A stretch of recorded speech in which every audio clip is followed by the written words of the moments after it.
एक खुशकिस्मत बहू की कहानी।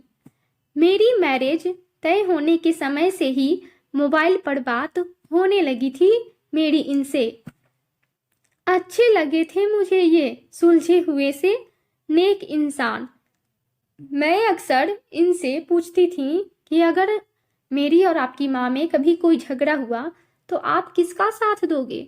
तो इनका जवाब होता था, पता नहीं, बस इस एक बात के अलावा मुझे ये बहुत अच्छे लगने लगे थे। जब मैं पहली बार इस घर में आई थी तो बहुत अजीब सा था। सब मेरे घर में सब कितना घुल मिल कर रहते। कभी कभी तो हम मजाक मजाक में किसी एक को चिढ़ाने के लिए उसकी थाली में रखे खाने को खा जाते। और यहाँ मजाल की कोई एक कमरे में एक टेबल पर बैठकर भी खाना खा ले। सब राजा बाबू, सबको अपने अपने कमरे में खाना खाने का शौक।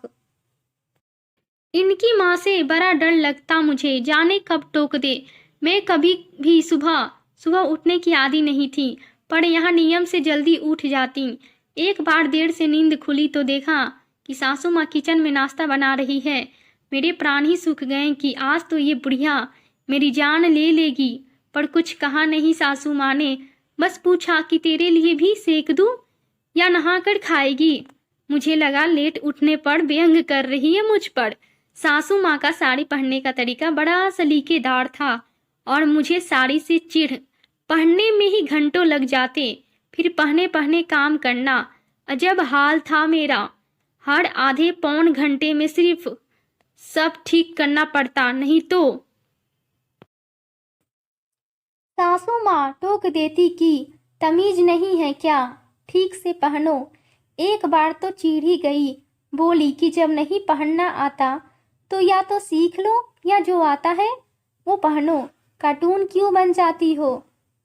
बहुत रोना आया था मुझे। एक तो इतनी मेहनत करो और ऊपर से सुनो भी। मैंने भी ठान लिया कि अब साड़ी जाए चूल्हे में।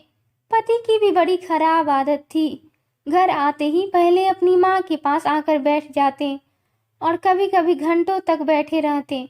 किसे अच्छा लगेगा कि उसका पति उसके पास नहीं, अपनी माँ के साथ बैठ जाए। न जाने क्या खुसुर फुसुर करते दोनों।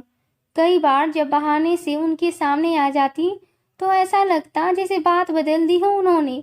एक बार ऐसे ही टोह लेने के लिए चाय बिस्किट लेकर गई तो सासू माँ बोल पड़ी कि बेटा तू इतना क्यों परेशान होती है, कभी चाय कभी पानी, जा आराम कर या यहीं बैठ जा। उस दिन तो मैं चली आई, फिर सोचा जब खुद ही कह रही है तो कल से साथ ही बैठूंगी। साथ बैठी तो लगा कि ये लोग फालतू बातें करते रहते हैं या मेरे ही सामने ऐसा बन रहे हैं। जब मेरे बेबी होने वाला था तो डरते डरते पूछा था कि बच्चे का क्या नाम रखेंगे माँ। कितना खुश होकर सासू माँ ने जवाब दिया, कान्हा। और मैं डर गई, पूछ ही नहीं पाई कि अगर बेटी हुई तो।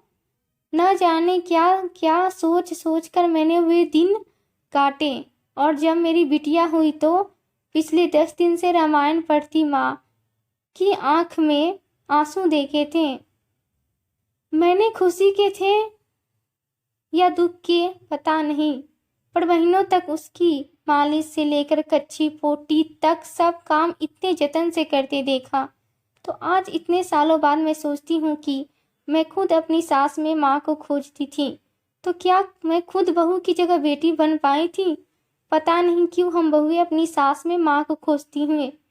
अगर सास मेरी सासू माँ जैसी होती है तो ईश्वर प्रार्थना है कि मेरी अपनी माँ अपनी बहू के लिए मेरी सासू माँ जैसी बने, एक खुशकिस्मत बहू।